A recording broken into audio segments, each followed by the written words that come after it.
ஆதாரம் இருக்கிறது, ரசூலுல்லாஹ் காலத்தோடு முடிஞ்சது ஜக்காத்து கொடுக்கிற விவரம் அப்படின்னு சொல்லி மிகப்பெரிய ஒரு குழப்பத்தை ஏற்படுத்தி மதீனாவில் இருக்கக்கூடிய பெரும்பாலான சஹாபாக்கள்கிட்ட டோர் பை டோரா போய் கதவை தட்டி இதுதான் நிலை என்று சொல்லி மக்களுக்கு மத்தியில் பிரச்சாரம் செய்கிறார்கள்.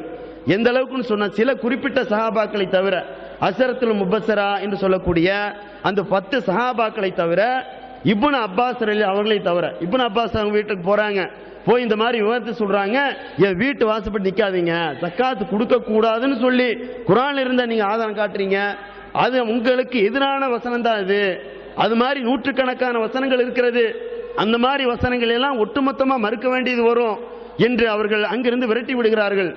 அவர்கள் எல்லாமே இன்னும் 10 சஹாபாக்கள் அதை மறுக்கிறார்கள்.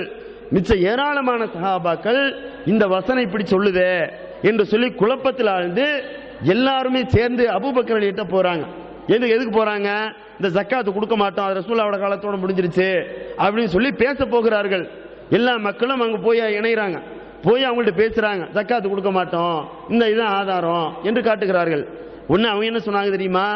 அல்லாஹ்வுடைய தூதருடைய காலத்தில் ஒரு கயிறு கொடுக்கப்பட்டிருக்குமே, அந்த கயிறு கூட இன்றைக்கு அதற்கான ஜக்காத்தை நான் வசூல் செய்யாம விட மாட்டேன், அல்லாஹ்வுடைய தூதர் காலத்தில் கொடுத்து வந்த ஜக்காத்தை நான் வசூலித்தே தீருவேன், யாருக்காகவும் வளைந்து கொடுக்க மாட்டேன், எந்த நிலையிலும் அந்த சட்டத்தை புறந்தழுகிற வகையில் உங்களுடைய கூற்றுக்கு நான் அடிபடிய மாட்டேன் என்று ஒரே வார்த்தை சொல்லிவிடுகிறார். கொடுத்துத்தான் ஆகணும், அல்லாஹ்வுடைய சட்டத்தை நீங்க அப்படி உங்களை மதிக்காமல் அலட்சிய போக்காக நினைக்க பார்க்கிறீர்களா அப்படின்னு அபூபக்கர் ரலியல்லாஹு அவர்கள் அவங்கள கடுமையான வார்த்தையை சொல்லி விரட்டி விடுகிறார்கள். ஜக்காத்து கொடுத்தான் ஆகணும்னு சொல்லி. இப்ப நிலைமை இப்படி ஆயிருச்சு, இவங்க கொடுத்துதான் ஆகணும், ஆட்சி தலைவர் கட்டளை போட்டு விட்டார். ரசூல் ஸல்லல்லாஹு அலைஹி வஸல்லம் எப்படி கட்டளை போடுவாங்களோ அதே போல கட்டளை போடப்பட்டு விட்டது அப்படிங்கிறது தெரிஞ்ச உடனேயே உள்ளுக்குள்ள மிகப்பெரிய ஒரு குழப்பத்தை ஏற்படுத்துறாங்க. எந்த அளவுக்குன்னு சொன்னா, அந்த மதீனா நகரத்தில் மிகப்பெரிய அளவுக்கு ஒரு சக்தியை திரட்டி அபூபக்கர் ரலியல்லாஹுடைய அந்த ஆட்சி எப்படியாவது கவுள் தரணும், எப்படியா அடித்து உடைத்து இந்த பிரச்சனைக்கு ஒரு தீர்வு காண்டறணும்னு சொல்லி உள்ளுக்குள்ள மிகப்பெரிய ஒரு குழப்பம் ஏற்படுது.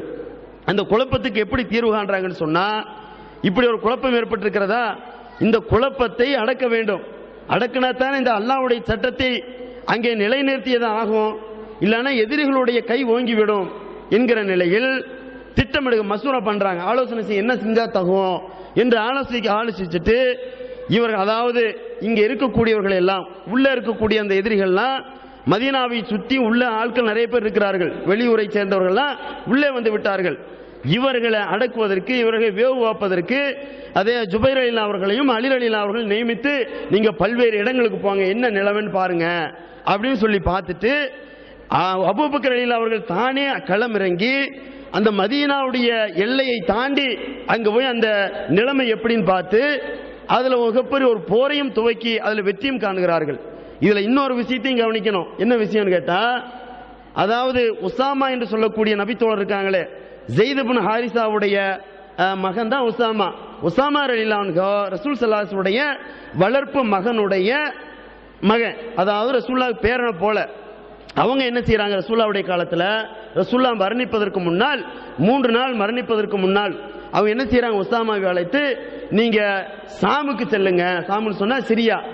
அப்ப சிரியாவுடைய யாரு அதனுடைய ஆளுமையா யாரு ஆண்டு கொண்டிருந்தாங்கன்னு சொன்னா, ரோமபுரி சக்கரவர்த்தி இருந்தாங்களே, ரோமபுரி சக்கரவர்த்தியினுடைய ஆளுமையின் கீழே தான் அந்த சிரியா இருந்தது. சிரியாவை அப்போது அவர்கள் ஆண்டு கொண்டிருக்கிற போது ரசூல் ஸல்லல்லாஹு அலைஹி வஸல்லம் அவர்கள் நீங்க இந்த ஒசாமாவுடைய தலைமையில 700 பேர் கொண்ட ஒரு படையை அங்கு அனுப்பி வைக்கிறார்கள், அதை போய் வெற்றிவாதம் சூடிட்டு வாங்க அப்படின்னு சொல்லி அனுப்புறாங்க. அனுப்பி இவங்க 3 நாள் பிரயாணம் போகிறாங்க. செய்தி வருகிற ரசூல் ஸல்லல்லாஹு அலைஹி வஸல்லம் அவர்கள் மௌத்தா போயிட்டாங்க அப்படின்னு செய்தி வருகிறது.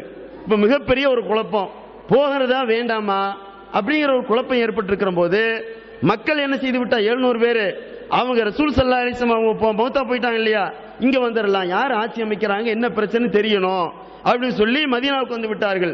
ஆனால் உசாமா ரலியல்லாஹு என்ன செய்யறாங்க தெரியுமா, அல்லாஹ்வுடைய தூதர் ஒரு பணிக்காக எங்களை அனுப்பி வைத்திருக்கிறாங்க, அப்ப நம்ம என்ன செய்யணும், பின்வாங்கி போகக்கூடாது, இன்னொருவர் ஆட்சி பீடத்திற்கு ஏறி அந்த ஆட்சியாளர் என்ன கட்டளை இடுகிறாரோ அந்த மாதிரி தான் செய்யணும், நீங்க போகக்கூடாது, பின்வாங்கி போகக்கூடாது, முன்னேறித்தான் போகணும், ரசூலுல்லாஹ்வுடைய கட்டளையை புறந்துள்ள விடக்கூடாதுன்னு சொல்லி அவர்கள் அங்கேயே நின்று விடுகிறார்கள்.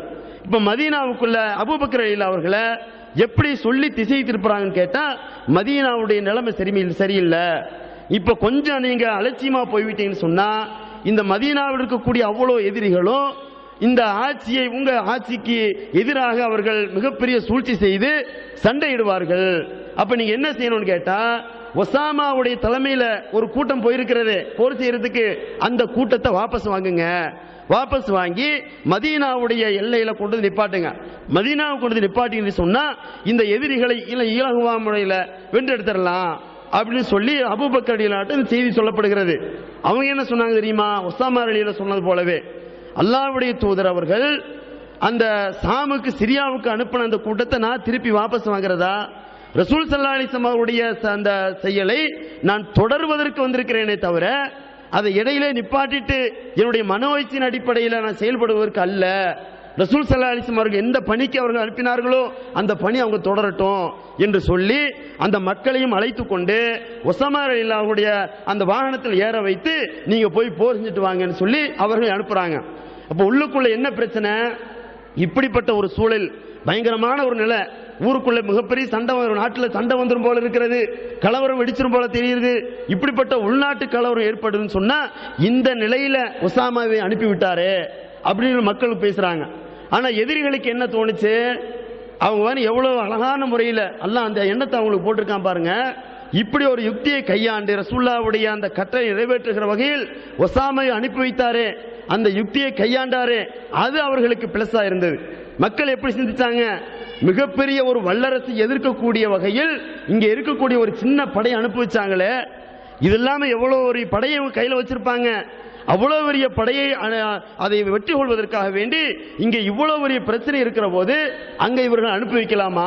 அனுப்பி வச்சாங்களேன்னு சொன்னா இந்த உள்ளுக்குள்ள எவ்வளவு பெரிய படை வைத்திருப்பார்கள் அப்படின்னு சொல்லி எதிரிகள் அதை சிந்தித்து பார்க்கும் போது அவர்களாகவே இந்த பிரச்சனையிலிருந்து விடுபட்டாங்க அப்படின்னு செய்தி பார்க்க முடிகிறது. அப்ப ஜக்காத்துடைய விஷயத்தை, அதுபோக இன்னும் என்ன தெரியுமா?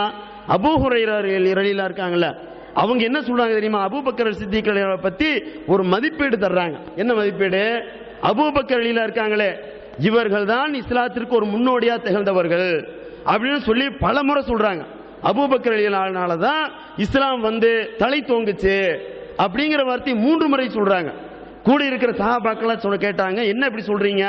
என்ன ஒரு மனிதரை பிடிச்சுக்கிட்டு அவர்னால தான் இஸ்லாம் வளர்ந்துச்சு அப்படின்னு சொல்றீங்களே அப்படின்னு சொல்லும் பொழுது நான் இன்னும் வெறுமனே சும்மா என்னுடைய கற்பனையில சொல்லல, இதுதான் ஆதாரம் சொல்லி உசாமா அவங்க அனுப்பி வச்சாங்களே, அவங்க போய் வெற்றி வாங்கி சூடிட்டு வரணும்னு சொல்லி அனுப்பினார்களே, இதுவெல்லாம் முக்கிய காரணம் என்று சொல்லி ஏற்கனவே ரசூல் ஸல்லல்லாஹு அலைஹி வஸல்லம் மரணத்திற்கு உண்டான அந்த காலகட்டத்தில் அவங்க கையாண்டாங்களே, அதுவும் அரசியல் குழப்பம் ஏற்பட்டது, அதுவும் இன்றைக்கு ஜக்காத்துடைய வசூல் செய்யக்கூடிய வகையில் அதுல தொய்வு ஏற்பட்டு விடக்கூடாது, அதுல மக்கள் தடம்புரண்டு போய் விடக்கூடாது என்கிற அந்த நிலையும் கையாண்டார்களே, இதுவெல்லாம் அபூபக்கர் ரலியல்லாஹு கொண்டிருக்கிற அந்த இஸ்லாத்திற்கு தலை தோங்கக்கூடிய செயலை அவர்கள் செய்தார்கள், அவங்க தான் இதற்கு முன்னோடின்னு சொல்லி அவங்க விவரிக்கிறாங்க.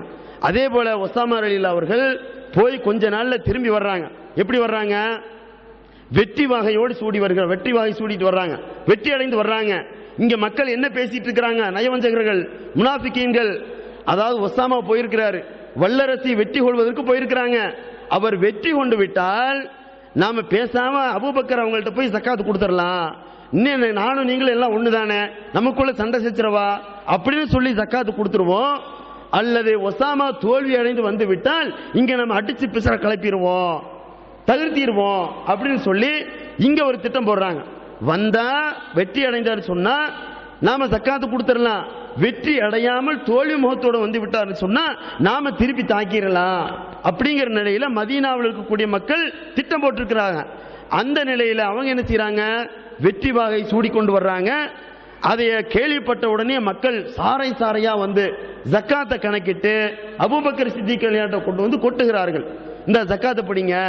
அதாவது அவங்க உள்ளத்துல ஈமான் இருக்குதோ இல்லையோ, அல்லாஹ்வுடைய சட்டத்தை நிலைநாட்டுவதற்கு அபூபக்கர் ரலியல்லாஹு எடுத்துக்கொண்ட முயற்சிகளை பற்றி ஹதீஸ்கள் இவ்வளவு தெளிவாக சொல்லப்பட்டிருக்கிறது.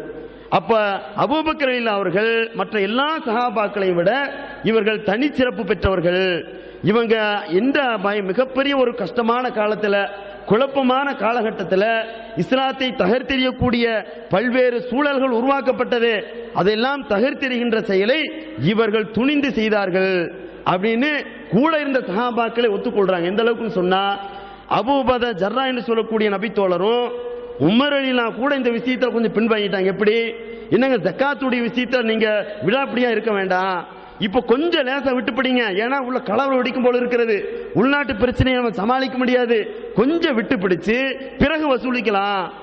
மிகப்பெரிய நபித்தோழர்கள்ல அசரத்துல் முபஸ்ஸரா என்று சொல்லக்கூடிய 2 நபித்தோழர்கள் இவங்க சொல்றாங்க, உமரும் சொல்றாங்க, அபு உபாதாவும் சொல்றாங்க.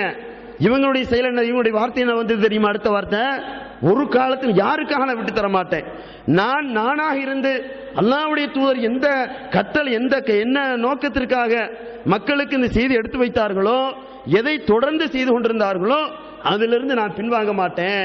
முடிஞ்சா எனக்கு உதவி செய்யுங்க, இல்ல நான் தனி ஆளான் என்று நான் போர் செஞ்சுக்குவேன், நான் யாருக்காக வளைஞ்சு கொடுக்க மாட்டேன்னு சொல்லிட்டு அடுத்த வார்த்தை சொல்றாங்க. அதான் சுப்ஹானல்லாஹ், மிகப்பெரிய ஆச்சரியமான வார்த்தை. அது என்ன வார்த்தை, ஆச்சரியப்படக்கூடிய வார்த்தை. நான் என்ன சொன்னாங்க தெரியுமா? இந்த அளவுக்கு நான் பாதிக்கப்பட்டிருந்தாலும், அதாவது ரசூல் ஸல்லல்லாஹு அலைஹி வஸல்லம் மனைவிமார்கள் இருக்கிறார்களே, அந்த மனைவிமார்கள் நாய்களெல்லாம் சேர்ந்து கடித்து குதறினாலும் நான் கொண்டிருக்கிற கொள்கையிலிருந்து பின்வாங்க மாட்டேன். மக்கள்கிட்ட உமர் அவர்கள்ட்டையும் அபூபதா ஜர்ரா என்று சொல்லக்கூடிய 2 நபித்தோழர்ட்டையும் சொல்றாங்க. என்ன சொல்றாங்க? நபிகள் நாயகம் ஸல்லல்லாஹு அலைஹி வஸல்லம் மனைவிமார்கள் உயிரோடு இருக்கிறார்கள், மிகப்பெரிய ஒரு குழப்பம் ஏற்பட்டு விட்டது, இந்த குழப்பத்தில் அவர்களை நாய்கள் கடைத்து குதறினாலும், அதாவது இலக்கியமா சொல்றாங்க, எதிரிகள் அவர்களை பிடிச்சு தாக்கினாலும் கூட நான் அதற்கு கவலைப்படாமல் ரசூல் ஸல்லல்லாஹு அலைஹி வஸல்லம் அவர்கள் எந்த காரியத்திற்காக என்ன காரியத்திற்காக வேண்டி தூதராக அனுப்பப்பட்டார்களோ, எதை செயல்படுத்தி காட்டினார்களோ அதை நான் தொடர்தான் செய்வனே தவிர அதிலிருந்து நான் பின்வாங்க மாட்டேன் என்கிற செய்தியெல்லாம் அபூ ஹுரைரா அவர்கள் தெளிவாக படம் பிடித்து, இப்படிப்பட்ட ஒரு மனித புனிதரை நீங்க பாருங்க அப்படின்னு சொல்லி நமக்கு சொல்லி தர்றாங்க. அப்ப இதெல்லாம் நமக்கு எதுக்கு எடுத்து சொல்லப்படுதுன்னு கேட்டா, நபிகள் நாயகம் ஸல்லல்லாஹு அலைஹி வஸல்லம் காலத்திற்கு பிறகு மிகப்பெரிய ஒரு குழப்பத்தை ஏற்படுத்தினார்கள். பெண்ணம்பரிய சஹாபாக்கள் கூட குழப்பத்திற்கு வழிவகுத்தார்கள். ஆனால் அபூபக்கர் ரலியல்லாஹு அவர்கள் துணிந்து நின்று ஈமானுக்கு பங்கம் ஏற்படாத வகையில் தங்களுடைய செயலை மக்களுக்கு மத்தியில் தான் இஸ்லாம் என்று காட்டுகிற வகையில் அவர்கள் நடந்து கொண்டார்கள் சொல்லி இந்த சரித்திரம் நமக்கு சான்றளித்துக் கொண்டிருக்கிறது. அது மட்டுமா, இன்னும் பல விஷயங்கள் இருக்கு. அதாவது அவருடைய காலத்திலேயே பல நபிமார்கள் சொல்லிட்டு பல பேர் வந்தாங்க. முசைலமா இது மாதிரியான ஆட்கள்லாம் வந்தார்கள். வருகிற போது அவர்கள் எல்லாம் எப்படியெல்லாம் வெற்றி கொண்டாங்க அப்படின்னு ஹதீஸ்ல பார்க்க முடிகிறது. அந்த மாதிரி ஆட்களை அவங்களுக்கு பின்னால ஆயிரக்கணக்கான மக்கள் போய்விட்டார்கள், புதுசா ஒரு நபி வந்துட்டாரு அப்படின்னு சொல்லி பொய் நபிகள், அதாவது பொய்யனு சொல்லக்கூடியவர்கள் வருவார்கள். ஏற்கனவே ரசூல் ஸல்லல்லாஹு அலைஹி வஸல்லம் அவர்கள் முன்னறிவிப்பு செய்திருந்தார்கள். அந்த வரிசையில் சில பேர் தன்னை நபி என்று சொல்லிக் கொண்டிருந்த காலகட்டத்தில் அபூபக்கர் ரலியல்லாஹு அவர்கள் தங்களுடைய படையை வைத்து குழப்பம் ஏற்படாத வகையில் அவர்களை வெற்றி கொண்டார்கள். அந்த மாதிரியான குழப்பத்திலிருந்து மக்களுக்கு ஒரு விடிவு காலத்தை ஏற்படுத்தி தந்தான்னு சொல்லி அந்த சரித்திர குறிப்புகள்லாம் காண முடியுது. அதனால அபூபக்கர் ரலியல்லாஹுடைய அந்த மன உறுதி, வீரம், பொறுமை, சகிப்புத்தன்மை, நல்ல குணாதிசயங்கள், நற்குணங்கள், இது நம் ஒவ்வொரு இடத்தும் வர வேண்டும் என்பதுதான் இந்த இந்த சம்பவத்தினுடைய ஒரு படிப்பினை இருக்கிறது. ஆகவே அன்பிற்கினியவர்களே, இதுவரையும் கேள்விப்பட்ட செய்தி நல்ல செய்தியின் அடிப்படையில் நாம் அனைவரும் அல்லாஹ் ஆக்கியருள் புரிவானாக கேட்டு முடித்துக் கொள்கிறேன். வாஹிரு தஅவானா அல்ஹம்துலில்லாஹி ரப்பில் ஆலமீன்.